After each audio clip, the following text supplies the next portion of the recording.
Anong mensahe ang kailangan marinig ng mga Gemini mula December 1 to 7, 2024? Pwedeng nangyayari na to o mangyayari pa lang. Kung hindi man para sa inyo, itong magiging reading, di baka para sa someone na malapit sa inyo o sa someone na kakilala niyo mismo. Baka may lumabas na gender, mamaya gawin niyo na lang energy, masculine at feminine energy. Pwede rin naman na wag niyo nang pansinin ang gender. Hindi ko masasabi kung anong magiging reading, kung positive ba o negative. Depende sa kung anong mapipick up kong energy. Walang masama kung panonoorin ang sun, moon at rising sign.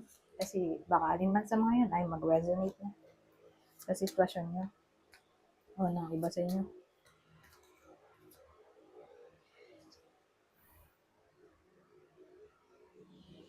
Well, sa case na to, meron tayong 4 of Swords, 5 of Pentacles, Knight of Cups, at 7 of Cups.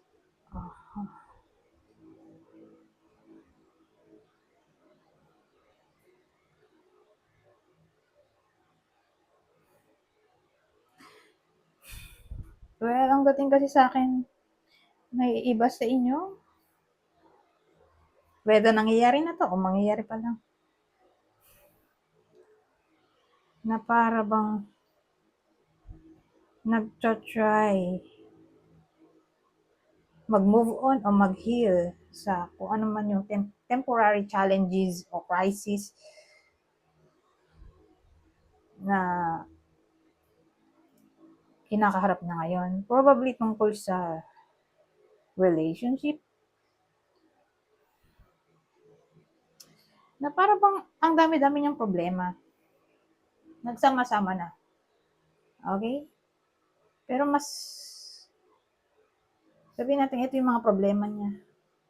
Mas malala yung relationship dahil katabi nito to. Kumbaga yan yung mga problema niya, mas malala yung problema niya sa relationship. Na para bang gulong-gulo na siya. Dahil sabay-sabay niyang pinoproblema to. Broken-hearted na nga siya. Tapos, sumabay pa yung iba't ibang klaseng problema pa. Ganon.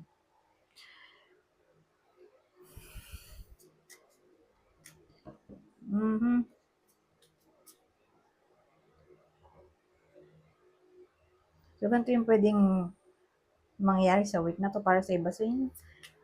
Whether nangyayari na to o mangyayari pa lang. Pero kung sa tingin nyo, hindi applicable sa inyo, di hanap pa tayo ng ibang detalye. Ibang senaryo.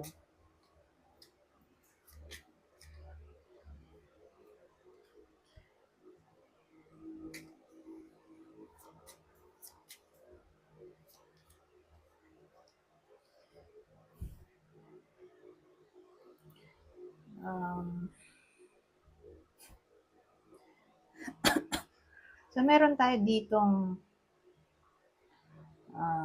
Knight of Pentacles, 3 of Pentacles,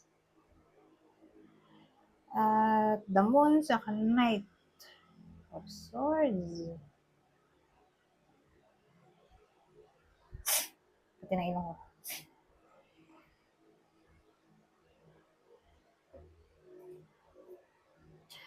Walang dating sa akin.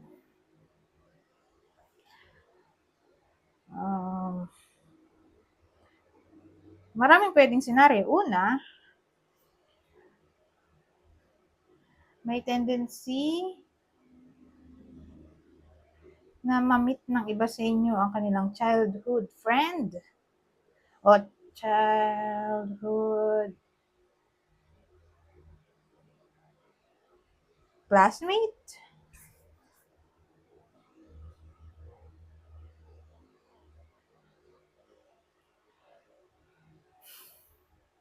O dati nilang ka-workmate. Okay? Mamimit nila gabi. Sa gabi nila mamimit. Parang unexpected. Yun yung unang senaryo. Pangalawa,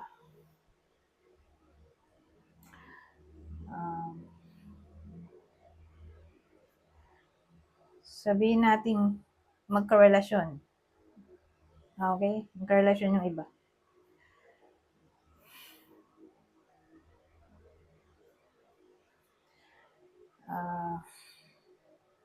May pupuntahan silang event. Tapos, doon nila mamimit yung sinasabi ko gabi. Itong dati nilang nakatrabaho o parang acquaintance o friend. Pero hindi na sila nag-uusap di more like acquaintance na to. Old friend. Ganon.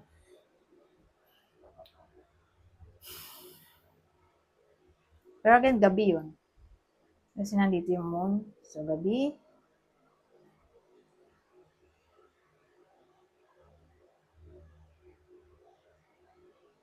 Pwede rin na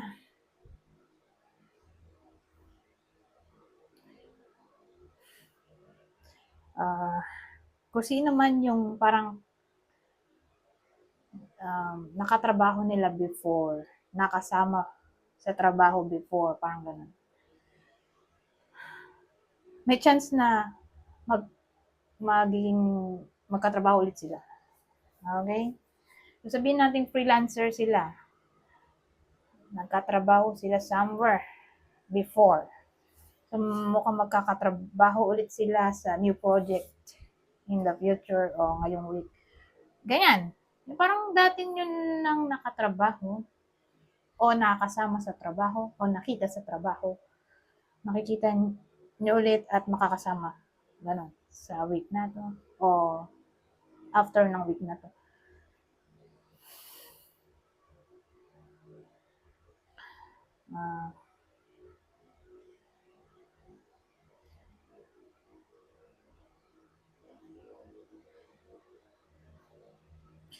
O sabihin natin example dati yung doktor, vet, halimbawa, vet. Parang babalik ulit kayo sa same vet. Okay? Yung vet before, babalik kayo sa same vet para magpa-check up ng pet o ganon. Example lang yon.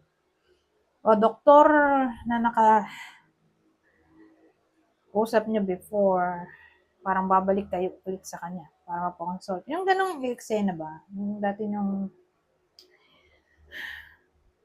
pinuntahan before, tapos babalik kayo ulit sa taong to.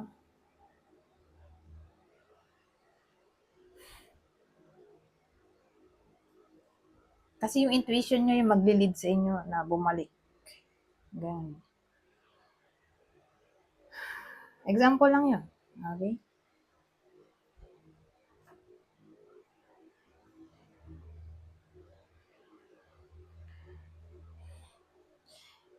Pangatlong senaryo, sabihin natin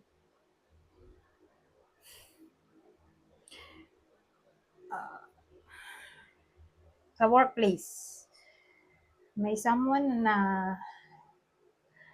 gumawa ng anomalya doon sa iba sa inyo, binetray yung trust niyo o naging deceptive, ganyan, o naging dishonest. May chance pa na mag-reconcile. Okay? Yun yung pangatlong scenario. Anyways, punta tayo dito. Ang masasabi nito,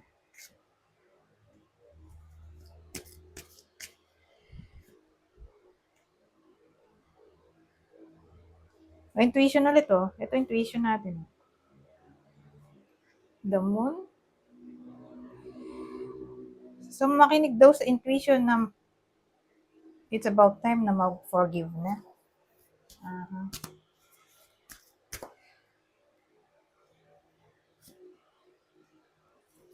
Tanungin ang mga anghel sa kanila kumuha ng information.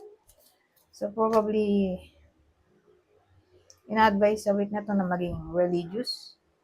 o maging spiritual kapag na problema. Okay na yan. Dito na tayo sa susunod. Ang masasabi nito. Oh, spiritual nga. Oh, ito yung sinasabi ko. Umulit lang. Spiritual. Your spiritual journey is beginning. So, yung topic ng pagiging religious o spiritual ay magbibigin na sa week na to.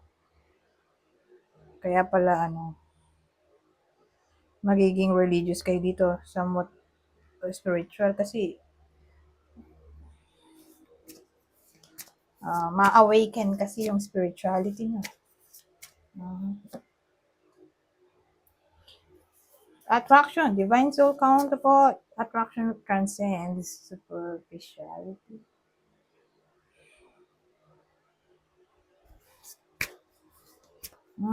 Attraction sa pagitan ng iba sa inyo at ng ibang soul, syempre. So, ibig sabihin, may chance ng spark. Diba?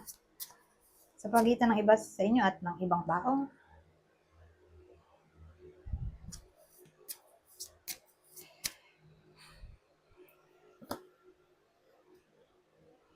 Honor your loved one and you will notice your relationship becoming stronger. Di, honor, bigyan ng honor ang partner.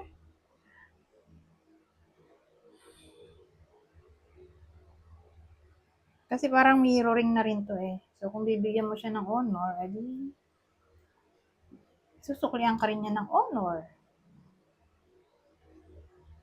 So, ano ba yung honor na yan? Diyan na papasok yung paggalang, respect, pagpuri,